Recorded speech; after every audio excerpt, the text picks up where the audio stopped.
Hello, everybody, and welcome to the best non-cycling related cycling podcast in the world. It is, of course, the Gruppetto. With me, Chris Pritchard, and as ever, Cameron Jeffers looks like he's texting. Cameron?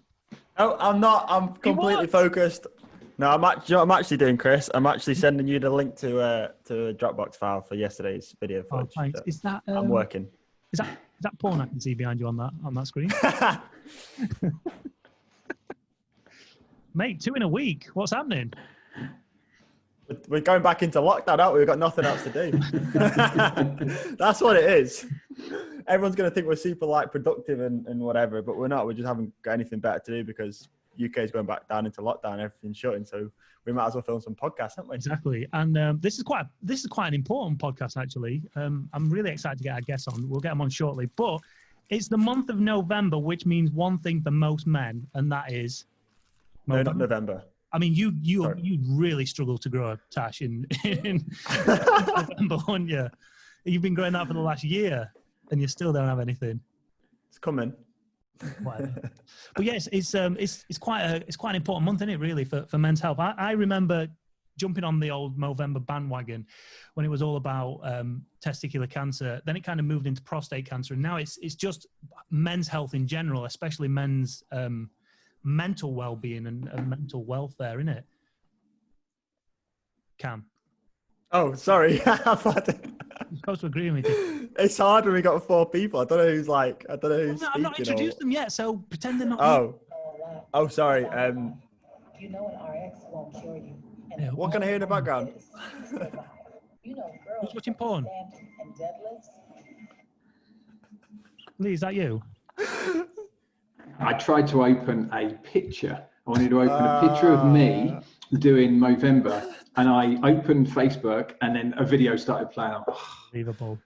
Well, he's here now. Yeah, anyway, November is okay, yeah. You can segue into that, Chris. I think my work here is done. I feel like we should start all this again, but we don't do shit like that, do we? No. Lee Povey, the man behind Empower Therapy Coaching, or one of the members behind Empower Therapy Coaching. Pretty poignant that we got you on, especially in November. Now, I'll introduce Lee. He's done some amazing things. He used to, up until recently, coach the USA Junior. Was it? Would you class that as like the development squad for the sprint team over in the USA, Lee? So it was a USA Olympic development program, and on the sprint side, it was all ages. All ages. Oh, nice. All ages, yeah. So prior to that, Lee was obviously a sprinter himself. I remember meeting Lee for the first time back in 2009. 2009? A long time ago. Yeah, it would have been a Newcastle under Lyme. Oh, yeah. Sprint event. And I remember rocking up there, and you were there with your Team Terminator silver skin suit. And I remember looking at you and going, shit. This guy's going to win. Like, your legs were massive. And I remember turning up, first ever sprint event. I was like, I have not got a chance of winning this. Turns out. Interesting. I was looking at all the young kids thinking, I have no chance of winning. I was an old man even then, Chris. I was nearly 40 then. Yeah, but you were still rocking it though. You were still strong. So anyway, that is Lee Povey, and that's how I met him. Lee, welcome to the Gruppetto. How are you? Hey guys, I'm good. Nice and early in the morning here. What time is it over there? 7:30 a.m. here in Long Beach, California. Mate, dedication. And alongside Lee, we have like the Lee Povey of years to come, I guess. Ryan, forgive me. Tell me exactly what's going on right at the minute with Team GB and the sprinting and everything that's going on there. Ryan Owens is obviously. Are you on the Olympic squad now? Is that what we call it nowadays? I'm so confused. Yeah, I think they still call it Olympic Podium Program. Yeah. Well, welcome, Ryan. Tell us about it. Where are you at now in your training? Because you were just getting ready for Tokyo, right? Yeah. Thanks, Chris, and thanks for having me on here. Yeah, we were building up to Tokyo as of March or like start of March as normal. We went to the World Championships in end of February. And yeah, just like everyone else, when lockdown hit, everything kind of changed. Olympics is looking like it will be next year, fingers crossed now, if they can get everything sorted and get it over the line. But for now, this week I've pretty much just been happy that we've been allowed to keep training. They've given the green light for like elite sport to keep training. So we can go in train in the velodrome and keep getting our sessions done in there at the moment. So things for you shouldn't change that much between now and when lockdown occurs. No, thankfully. Last time round we were out on the road on bike paths and stuff, trying to do our best. Yeah. And that wasn't so bad in like April, May, but trying to do like starts in the cold in the winter, that would be taking me back a few years before I got on the team. So I'm pretty glad that we're able to train indoors still. Hey, we've all been there.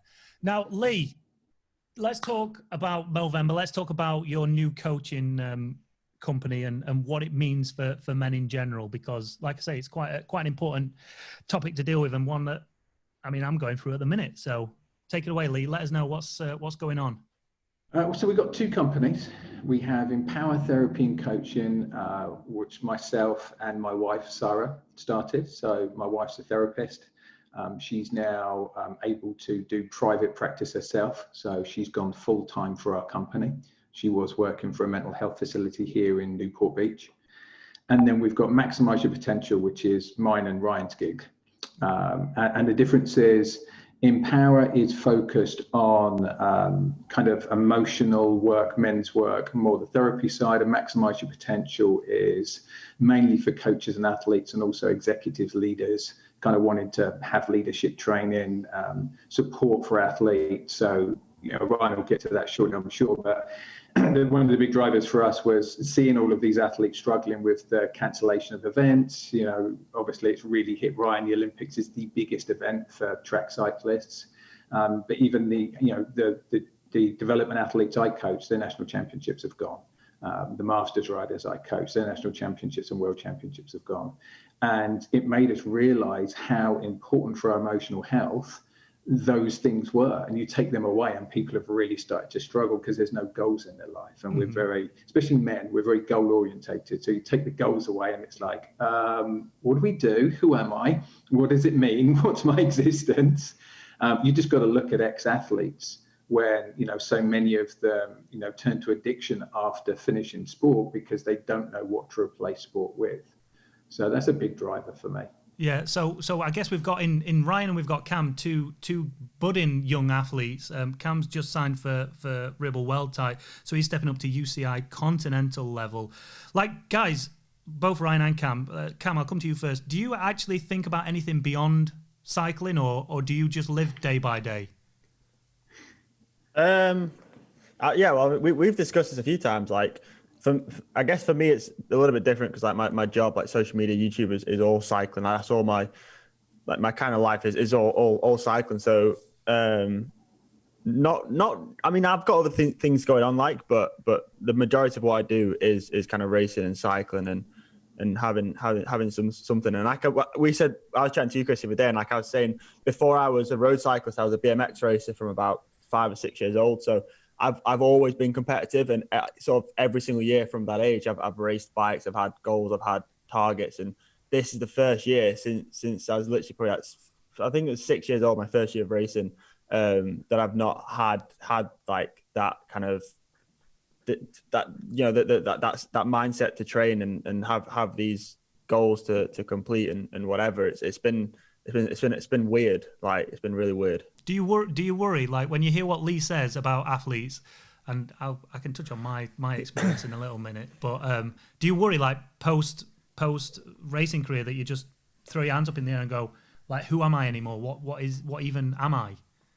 I think there's a little bit of that, but I think it's the same for a lot of people. I think cyclists in general, that they've got a quite specific kind of mindset and personality. I think I know me in particular, I've got quite an addictive personality. That's why, I don't drink alcohol, I don't do anything like that, because I just know that that I'll probably, not necessarily get addicted, but maybe down the line or whatever. So I kind of try and monitor stuff like that.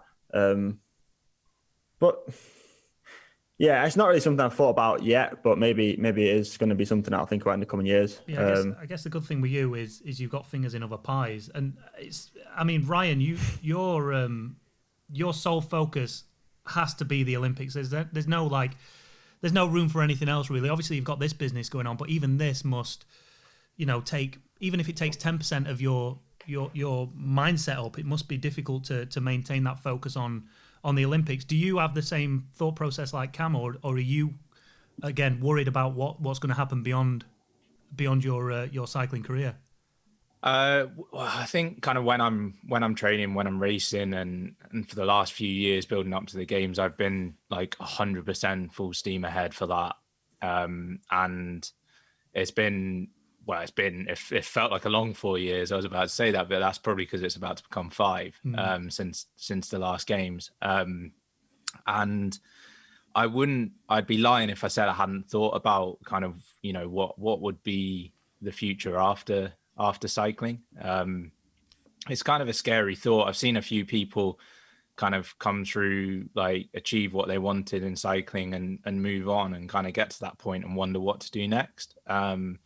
And I've always thought to myself, I don't really want to be in that position, because I know that, I don't know, this has been such an all-consuming part of my life for so long that if you take that away, it's going to leave a bit of a hole.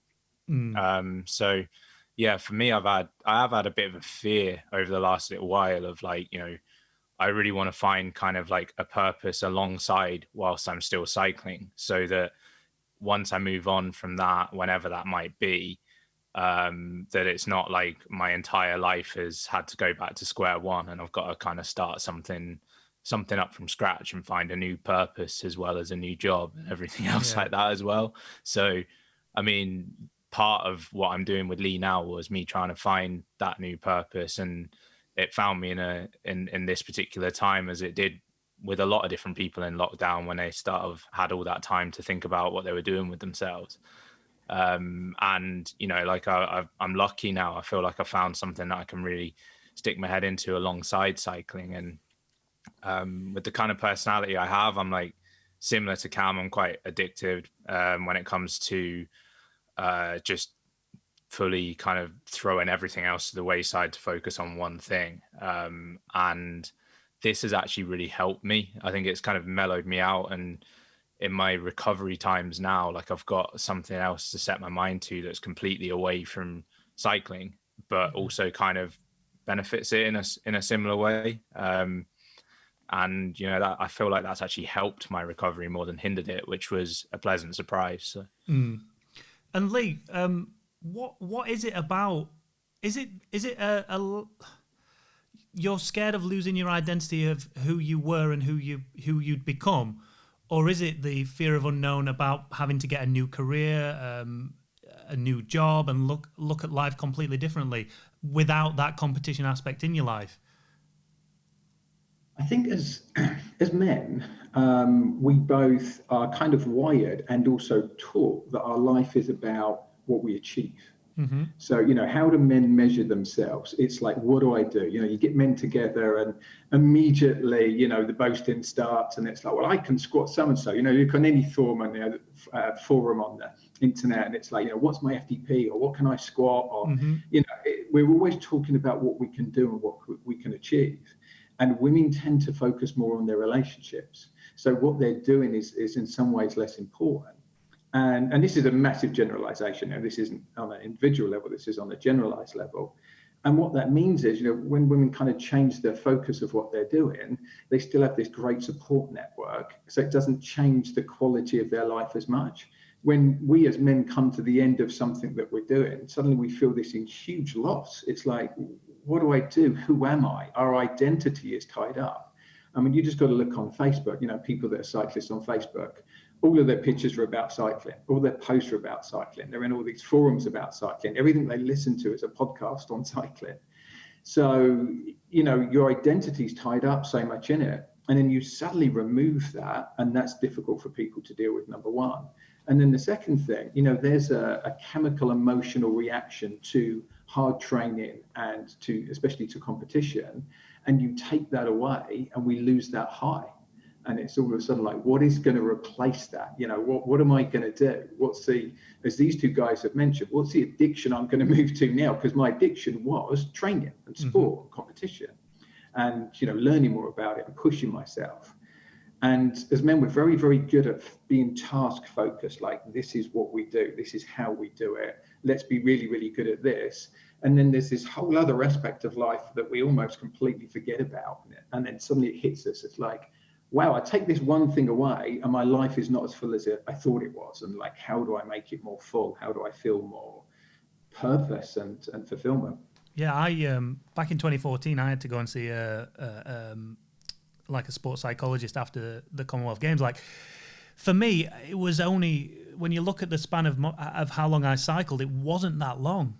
But I got so attached to that whole concept of me being a cyclist that as soon as it ended, it was an absolute nightmare. I went through some serious like low times because who was I anymore? And I could never really get my head around it. It took so long. And it took me to actually go and see a therapist to sit down and work out that there is more to me than just that.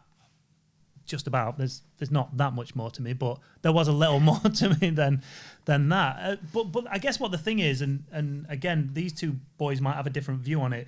Like me right now, I have no issue talking about pretty much anything to anyone about the issues that I've gone through. And I actually reached out to someone who started as a bit of a fan of our YouTube channel, and then we started messaging each other, and I kind of filled him in with what's going on with me, and he was like, mate, I can't believe you're talking about it. I can't believe you're so open about it. And because I was so open about it, it allowed him to feel like he didn't have any barriers, so he could kind of chat to me as well.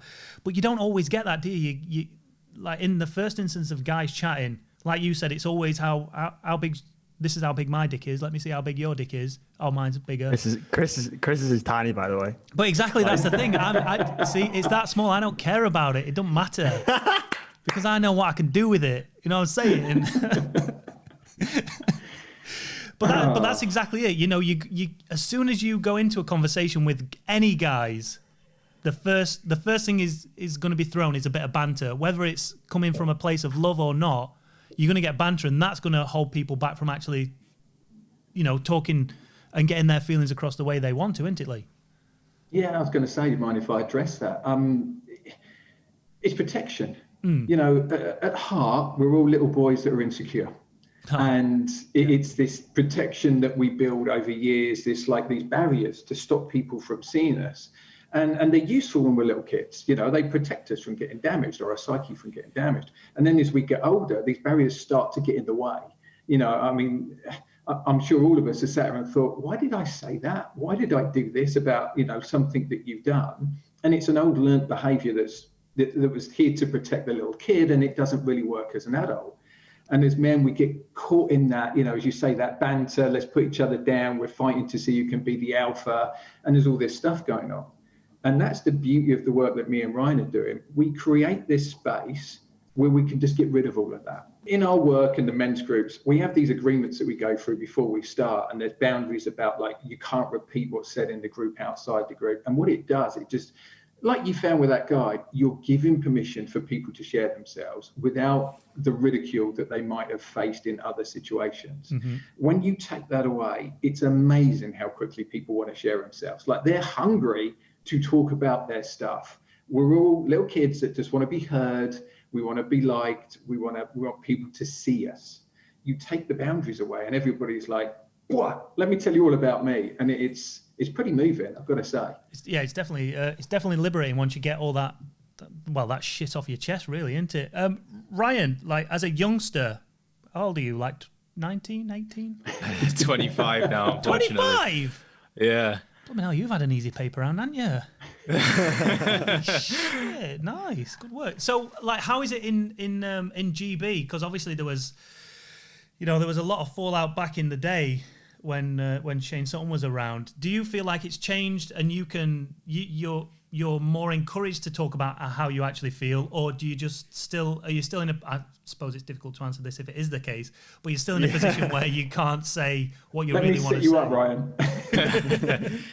Ryan. Yeah, so I mean, I can only speak to different people within the organization who have helped me in certain ways. But like, I came out after the Olympics and all the news around that earlier this year and the lockdown, and I was like, I haven't really spoken to the sports psychologist a huge amount up to that point. Anytime I'd had a positive experience, but it'd always been from like the angle of kind of wait until I'm having a crisis in some way, like, and I need to kind of like do it just to bring myself out of the depths.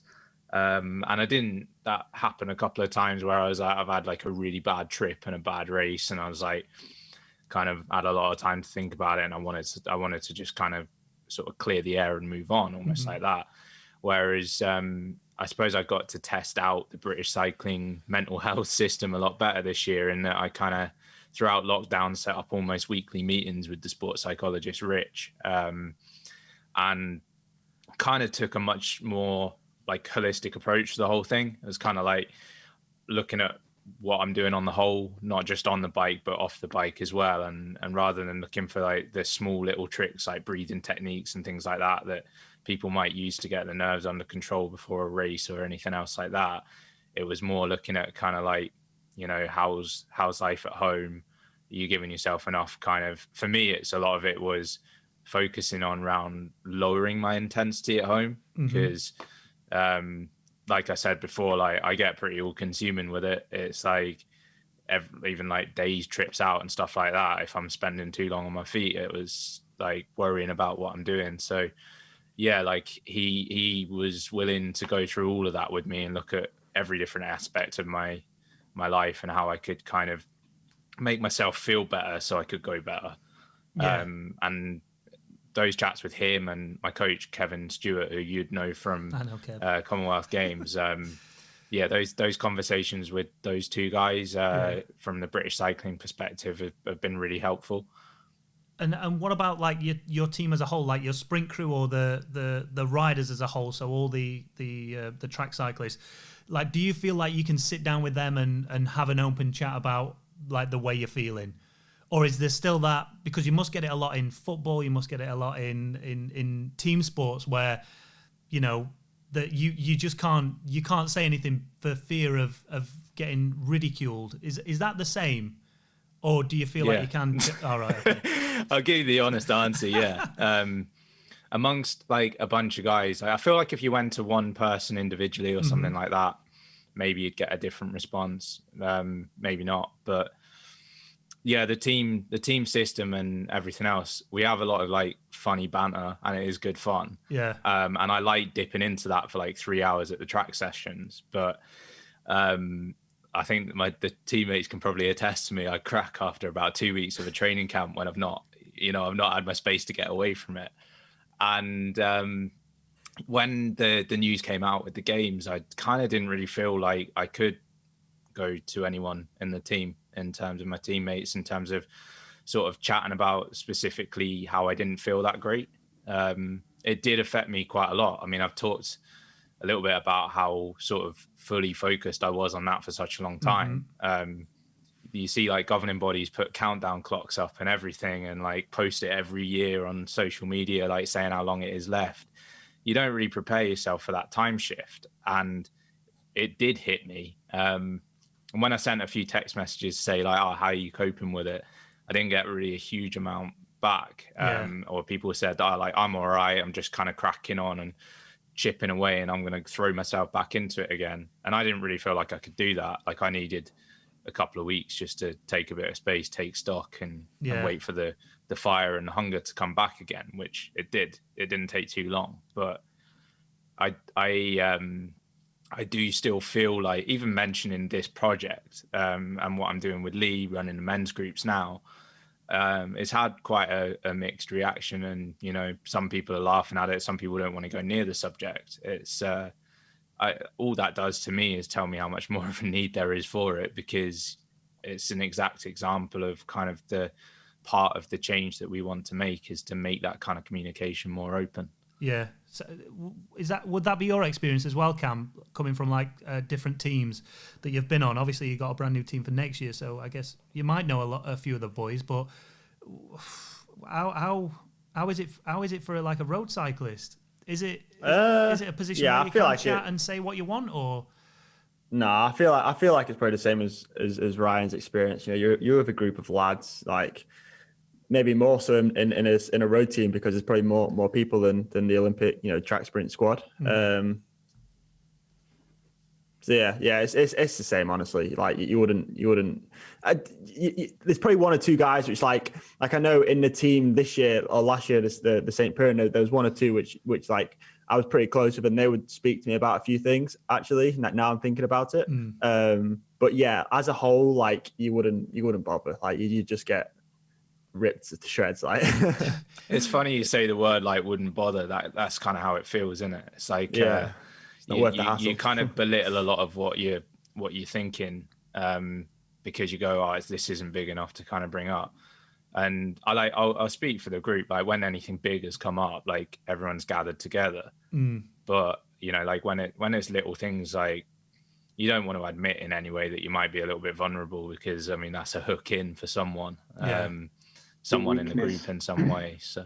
Your weakness will be turned against you, won't it? That's the issue in groups. Yes. If you've got, especially the more insecure people, the way that they get up in the group, the way they elevate their status in the group is they look for weakness in somebody else and then they pounce on that weakness and they're like, you're feeling afraid, you big pussy. And it's their way of elevating themselves, unfortunately. So, like, surely... But like, sorry to put in, Chris, but I feel like there is an element to that in road cycling, but instead of being like, in the team situation, but instead of being like, I'm feeling a little bit scared, I'm a bit nervous, like you'd be like, oh lads, I'm shitting myself. Like you try and make more of a joke about it. Do you know what I mean? Like I feel like that's the way it was with St. Piran. Like with my previous team, it's like, oh, I'm shitting myself today. Like, and you make it more into like a banterous type thing. But I think underneath the surface of that, there's probably more to it. Many awards that holds it quite surface level, doesn't it though? Yeah, like it kind of keeps it as like, oh, we have to keep this at like a laughing level. We can't like ask like where that might be coming from, like how we're going with it. Like that's kind of where, I don't know, I've found that I've kind of, like Lee was talking about, building up like the armor as you get older. I even extended that to things like belittling kind of the importance of races, almost to lower the pressure on myself. So like I'd say like, oh yeah, like if I had like a great season at the start of last year, I was all like, oh, it doesn't really matter. Like as I was going into it, like it's only just build up to the games. Like it's all about the Olympics next year. So the problem that has is like when you do go, you've told everyone that it's not that big of a deal, and they don't really rally around you after you do well because to protect yourself from a potential failure, you've told them that it's not a massive deal. And it's all kinds of things like that. It's not just like with having a laugh with your mates. It can be those kind of little things you do to try and take the pressure off yourself as well. Yeah. Can I ask a question here, Chris? Well, I'm not sure about that, just from personal experience, I really resonated with what Ryan said there, where I've actually struggled to enjoy some of my success as an old man rider getting stripy jumpers, because it's like, well, I can't enjoy the district success because I'm trying to win the Masters World Championships, or the Nationals isn't quite as much of a success as it could be or should be because I'm trying to win this thing that's a little bit bigger, or I'm trying to go to Aguascalientes and break world records. And as Ryan said, you minimize all the steps on the way, and then you never really enjoy anything. So we're doing all this thing, we put so much time and energy into it, and then do we even really get the satisfaction we want for it? I mean, I just remember Vicky Pendleton talking about winning the Olympics in 2008 and saying she wasn't prepared for winning. She didn't even know what to do when she won, and she couldn't enjoy it because she didn't know. I'm curious if, obviously I know Ryan better, I'm curious if you faced that, Cam, if that's something that you've experienced. I've not won that much, so it's... Hey, come on. And then you go immediately, like you've won something, so immediately you're undermining, like, I have these goals that are out here, so any stepping stone, it's hard to celebrate. And I think that's an issue for us as men, is to find the joy in the moment. I definitely feel that when I had my little career in cycling, that you could never allow yourself to be, like Ryan says, allow yourself to feel success out of anything other than an Olympic gold medal. So I went to 2 Commonwealth Games that really I shouldn't have gone to, but I never felt like I was ever successful because I know that everyone at British Cycling is looking at it going, it's just the commie games. Do you know what I mean? And it's only now that I look back and go, oh, I actually that was all right. I did all right there. Do you know what I mean?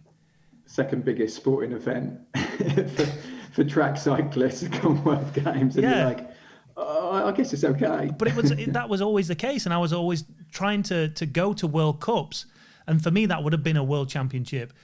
But for the guys I was trying to beat and the places I wanted to go to, they essentially meant nothing to anyone unless you were winning a gold medal. And that mindset has kind of stuck with me for a long time. And I still don't even think I'm over that mindset of, if it's not the Olympics, it doesn't matter and it doesn't count, which is totally the wrong attitude. It's tough. Yeah. So we do an exercise in the men's group, and I tend to do this with the athletes that I mentor as well, and even coaches. And it's called a 9-box exercise. So it comes from a book called Feel the Fear and Do It Anyway by Susan Jeffers. It's the most gifted book I've had. I love it. It's a really good book. I got it when I was probably not much older than Ryan. I saw the title, Feel the Fear and Do It Anyway, and I was like, I'm going to throw that away. What a load of crap. I don't feel any fear. And it took me about, I don't know, at least 6 months before I picked up and read it. And then when I read it, I was like, oh my God, this is awesome. This is absolutely brilliant. And yes, I see a lot of myself in it. And this 9-box exercise is, you write in these 9 boxes all the different areas of your life. So, you know, the kind of premise it uses in the book is, if you lose your job, or if you lose your partner, your relationship, you've got 8 other areas of your life where you still have some investment, some joy, something going on. And then what you do is you fill these 9 boxes, and then you start to put effort into making sure each of those boxes is full, and you're putting time into them. So if you don't win that race, you can go, well, hey, I've still got a partner that loves me, or, I still like playing guitar, or I still like going and, playing video games, whatever it is in your boxes. And it makes you realize life is more than just this one thing. And I'm listening to Ryan and Cameron, and I'm guessing Cameron at the moment, if he looked at that 9 boxes, he might struggle to fill in many of those boxes, because cycling is going to be this massive box in the middle. And it's like, take that away, like crash, get a bad leg injury, can't ride your bike, and all of a sudden, who am I? What does life mean? Whereas if you can go through that exercise, fill the boxes in, realize you have more places in life to find enjoyment, you crash, you break your leg, you take the cycling away, and you're like, okay, I'm sad about that, that hurts. However, there's all these other things I can do. Yeah, I think for me, the moment that occurred to me, and I realised that I'm much more than a cyclist, was when I had children. Like, regardless of what happens, as long as I'm not dead, then a race doesn't matter. Getting no subscribers on my YouTube, my podcast dying, or whatever, bang, it doesn't matter, because that nappy still needs changing. She don't care how well I did in a race. She thinks of shit, and she needs a nappy change. And that they'll humble you kids, won't they? And that's kind of a big factor for me. Now, Lee, the majority of people that listen to this are men, and I can guarantee there's a lot of them that probably want to share some shit, right? So what can we do to try and initiate that first contact, that first chat, that someone's probably going through a lot of crap and they want to get some stuff off the chest? Well, you have many different avenues. So, you've got the likes of me and Ryan. So, we offer a men's group. This is a really good first step for men that want to get into some kind of emotional help work. It's kind of low entry, it's reasonably low cost, and it's not like therapy where you're sitting across from a therapist and it's like, right, tell me about your childhood. It's an easier barrier than that, and you get support of a group of other men. So that's a great start. And I did men's groups for years back in the UK, and it was really helpful to me. Like, it changed the way I made relationships with men, and it made me a much better leader of people, because I had to practice stepping into that space. The other thing is like reaching out to friends. The problem with reaching out to friends is you have to be very careful who you reach out to. Yeah. You pick the wrong friend and you say to them, hey, I'm going through this at the moment and I'm struggling with it and it's difficult for me. And they just say, man up, don't be so weak. And immediately that shuts you down, and then you don't want to go and do that again. Obviously you've got the more traditional routes of, say, like therapy. And again, like you, Chris, I've been to therapy monumental in my life. Like I was at a stage where I was really unhappy, super successful businessman, had an estate agency that was doing really well, earning a ton of money, desperately unhappy and couldn't figure out why. So, went to somebody. And super helpful for me. But the hard thing for men, and many of the men, as you say, sitting here, is taking that step in the first place. Yeah. So I personally encourage loads of my friends to go to therapy, and I realize many of them just can't do that. And that's why we're looking at men's groups. That's why we're looking at mentoring athletes and coaches. Yeah. Coaches especially, who's there for coaches? Coaches get almost zero support. Yeah. They're the buck of everything. Especially if you're a team coach. If you're a team coach and the team fails, it's your fault. Even if the players are fucking around and nobody's doing their job, it's you as the coach. It's your fault. You get sacked. So who's there for coaches? So that's a personal one for me, like realizing how lonely it is for coaches. Otherwise, just open yourself up. I think if you can talk to another guy and say, I'm here for you, and I'm not going to judge what you say. If you come to me and you share something with me, and I'm not going to call you weak, I'm not going to judge you, I'm just going to listen, and I'm not going to try to fix you. That's the other thing that men do a lot. Somebody comes to them and they're like, oh, I'm feeling really sad about this, or I'm struggling with this. And we go, great, how can I fix you? Yeah. And what that happens, when you're the person on the other end of that, what you hear is invalidation, because the person isn't hearing you. They're saying, I want to fix you. They're going into savior mode. Yeah. So my best advice is if you can, as a man, somebody's talking to you vulnerably, just listen. You don't have to have an answer. You don't have to fix them. You just need to sit next to them and listen. And that goes a huge way. Boom. That's a good place to end. Cam, have you got anything to add? Any questions you want to ask the boys while they're here? All right, fuck you then.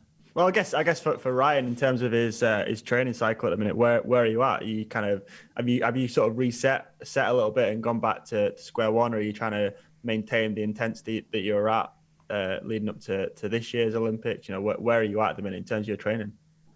So yeah, when we first took that big hit and the move of the games and the schedule kind of went up in the air, I was lucky that I have a very, very organized coach who had a training program in place, at least the shell of one in place for the next year's Olympics within like a couple of weeks.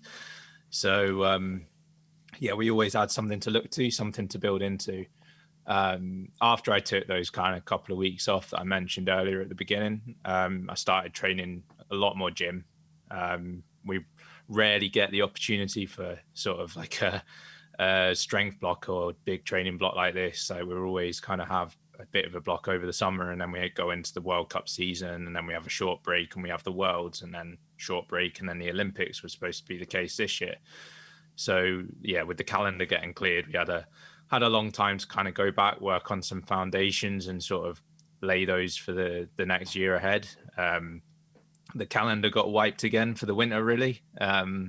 We were going to be going to the European Champs next week, but as a squad, we've withdrawn from that because it's in Bulgaria, and with the situation going the way it is now, like it just didn't really make a lot of sense. There's no Olympic qualifying points on the there to take or anything else going forward. So we thought, we'll go for something that we'll know will happen. And we're doing an in-house kind of race day thing next week.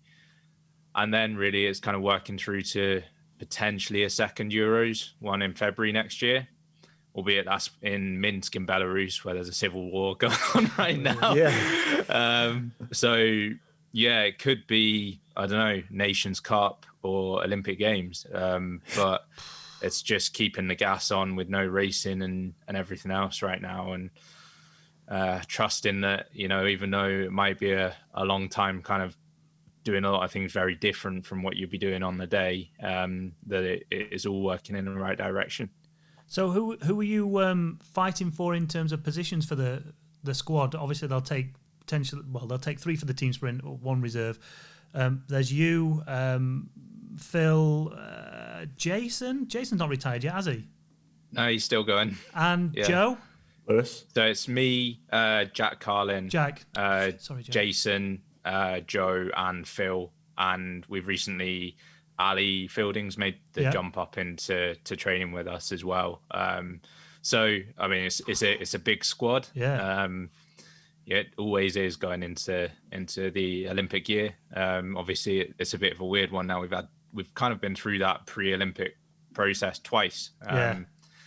And I mean, it is an intense kind of few months in the build-up. So I mean, that was partly why it was so tricky, was kind of you'd put that intensity and that pressure on yourself for that period of months, and then like all of what you'd worked towards, and just before it was about to get finalized, it kind of went up in the air and shifted back again. So yeah, there's like all that uncertainty and everything else, but we've been training well as a squad, and you know, we've been able to, as I said, go back and kind of work on some foundations again, and hope that they will see us through, and we'll be able to build on that next year. We had a bit of a gap to close to the Dutch team, who are doing like mind-boggling things at the front at the moment, but I mean, we were on a good trajectory as well. We got a British record last time out at the Worlds, so yeah, we're hoping that we keep that trajectory going and we can pin them back for the games. And is your sole focus on the team sprint, or are you looking at Kieran? Are you keeping your eye on that and keeping your eye on match sprint as well? Definitely not Kieran. Yeah, I'm laughing, sorry. And Chris hasn't seen you race Kieran. Oh, is it? I've got about worse than me? 20 seconds of pace in me, and then I'll drop off a cliff. So, yeah, like a team. I've done some decent rides in sprint in the past, but as the years have gone on and as sprint's kind of changed as a competition as well, like the gears going up, it's a lot more of a drag race now, a lot less about acceleration, which is my strength. So I've kind of been gradually channeling towards focusing fully on team sprint. And typically that's where a man one ends up. You have to do so much sort of individual training, working on gate starts and technique and everything else like that it's hard to kind of balance that in with all of the other work for the other events as well. So it's kind of found me in this position now, and I've kind of over the last 4 years transitioned to it, and I'm quite happy. Like, I just want to deliver the best lap I can on the day next year. So I'm not even going to say that's a lot of pressure to put on yourself, because it's not. It's fine. You'll have gone through the process. You'll be in peak form, and it'll just be a matter of turning the pedals, and that'll be it. Lee, quick question. Ryan just touched on it. We may as well talk about blooming cycling while we are technically a cycling podcast. Why has sprint changed so much, especially match sprint and these big gears?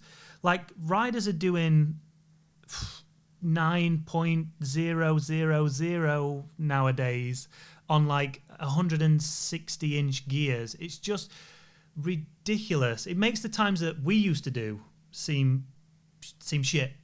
Done it, where really we could do a time that was once pretty good world pace. Not anymore. At 45, I broke 11 seconds for the first time, riding 116-inch gear. 116 on a track that's not traditionally that fast, a track here in LA. So I did 10.9 here, probably would have been a long 10.7, 10.8. You know, back when I was starting out, that would have made me the national champion. So the game has moved on tremendously. I think probably, there's lots of different factors, but probably the biggest thing is data. And we now have the coaching has moved. So much of coaching, and it still is, but much of coaching was ex-riders that come in and you would teach riders to do what made you successful, or what you thought made you successful. I mean, really, it probably wasn't, because we know now that there's better ways of doing it.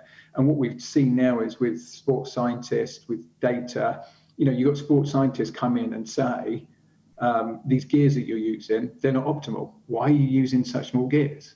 And then you had, the old school coaches go, well, it's all about leg speed and you've got to pedal really fast. Yeah. And the sports scientist guy saying, well, I can put guys on the rig and I can tell you your peak power is like at 120, 125, 130. Why are you racing at gears at 160 RPMs? That makes no sense. Yeah. And purely as scientists, they have no emotional connection to it. They're not going, well, this is what made me fast. I'm brought into that emotionally. They're just going, you're a human being, you have muscles, this is how muscles work. This is pretty simple. I've got a little funny story for you. So a good friend of mine, Professor Jim Martins, worked with almost every sprint squad in the world. He went to Martin Barras just after the Olympics in Athens and said to Martin Barras, who was the coach for the Australians at the time, you had Ryan Bailey just won the sprint and the keirin at the Athens Olympics. I think Anna Meares won the 500, the most successful sprint squad there. And he said, your guys won't win again if they ride a 96-inch gear. Like, the sport is changing. It's going to get much bigger gears. You should be on well over 100-inch gears. So he was ahead of the game, but it took a little bit longer to catch up. But then in the next Olympics, 2008, I think Chris was on 102 or something like that. So it had already gone up 6 inches. Then in London, people were riding like 110. And now, as you say, guys are qualifying with 150, 160.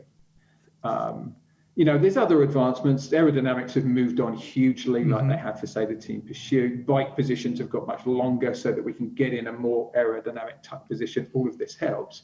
But really, it's listening to scientists and data that tells us this is the optimal pedaling cadence. This is where you need to be. Yeah, I guess if I was around nowadays, then I wouldn't be able to turn that. I wouldn't even be able to turn the dinner plate that needs turning nowadays. I'm going to challenge that, my friend. I'm going to challenge that. Sorry, Ryan. I'm going to challenge that. What we used to think, so what used to get told was being on top of the gear. You ever heard about that? Yeah, right. Absolute rubbish. If you're on top of the gear, what that means is you're pedaling so fast, you can't effectively put force into the pedals anymore. So when it feels really easy, actually you're an inefficient cadence because it's feeling easy because you can't create power. So now it feels laboured. You do your flying 200 now, and for me, it'd be about 120-inch gear, which is going to get you a peak cadence of 127 to 130. And when you've sat down and you're coming down the back straight, you feel like you're stomping on the pedals and mashing the pedals because the cadence feels so much slower than we used to do. What that means is you're putting really effective torque and power into it, so you're still keeping your speed. Whereas before, you'd hit this peak of the speed would drop off really quickly because you just weren't efficient at that cadence. So I'm doing efforts at the moment. I'm doing accelerations where we roll in at 10 mile an hour.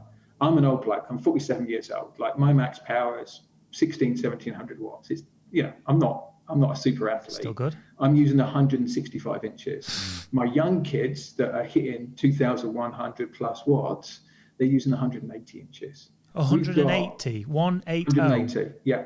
We've got our girls, 17, 18-year-old girls on 160 inches doing their rolling starts. Shit, the bed. What ratio is that? I'm using 56 times, what am I on? 55 times 9. And my big boys are on 60 times 9. 9?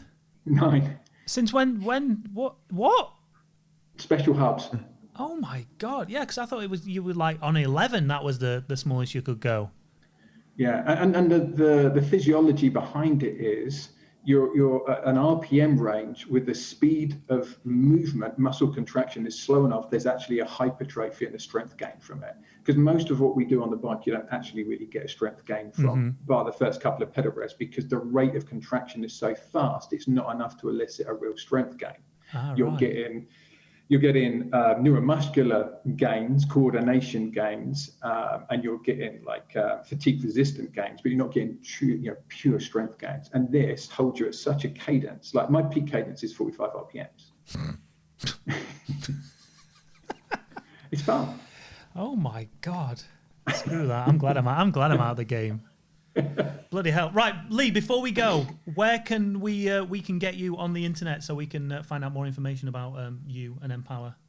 Yeah, so find us empowercoachingandtherapy.com, and our second website, the more sport-focused one, Maximize Your Potential, and that's maximize with the American spelling, so with a Z. Maximizeyourpotentialcoaching.com should be launched next week. Wicked. And Ryan, for people who want to follow your journey heading to the Olympics, where can we catch you on the socials? So I'm on Instagram. I think it's ryan.owens1995. That's probably my most active one. And Facebook as well. I post a few bits kind of around these kind of topics publicly as well. So you can kind of follow me on there for this sort of stuff. And then I'm writing blogs for the website, empowertherapyandcoaching.com as well. And doing the odd kind of bit of work on their Instagram as well, which is, I think, empower.therapyandcoaching. Like all of those kind of things. I wasn't really a massive social media user, but now I've got a message to spread. I'm kind of getting a bit more back into it again. So yeah, any of those you can find me on there. Plus, you've seen how many likes you can get when you're taking a topless selfie, aren't you? That's what it is. That's the true meaning behind social media. Come on. My wife gets a lot more likes than I do, Chris. On anything. I put a post on my Instagram a few months back going, things that get more likes than me on my social media: bikes, my wife, and my kids. Like, post a picture of me, you get 5 likes. Anything else, it gets hundreds.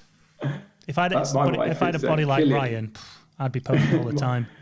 My wife is killing it on our Instagram. So she's got posts that have had over 5,000 likes. Nice. Yeah, and that's not her. You know, that's not pictures of her. This is like her messaging around emotional stuff. It's amazing, the hunger out there for it. And one more little plug. Sorry, I forgot it. Check out our podcast. So we're on every podcast platform as Empower Coaching and Therapy. Oh, sweet. Can I come on that then? You can. Thanks. You can decide. I'm gonna get you to talk about some stuff though. You can decide. Yeah. Hey, listen. Stuff. I'm ready to spill the beans. Right. Let's end it there. Thank you so much to Lee for getting up super early in the morning. It's now 8:30 over in LA. Ryan, thank you for taking the time out of your busy schedule, trying to become an Olympic world gold medalist. And Cameron Jeffers, I'm glad you took time off of Call of Duty to spend a bit of time doing some work for once. I got a date. I got a rush, boys. I got a date in Verdansk. Thanks for watching, everybody. Thanks for listening. Make sure you hit that like button, hit that subscribe button, and we will see you on the next one. Aish.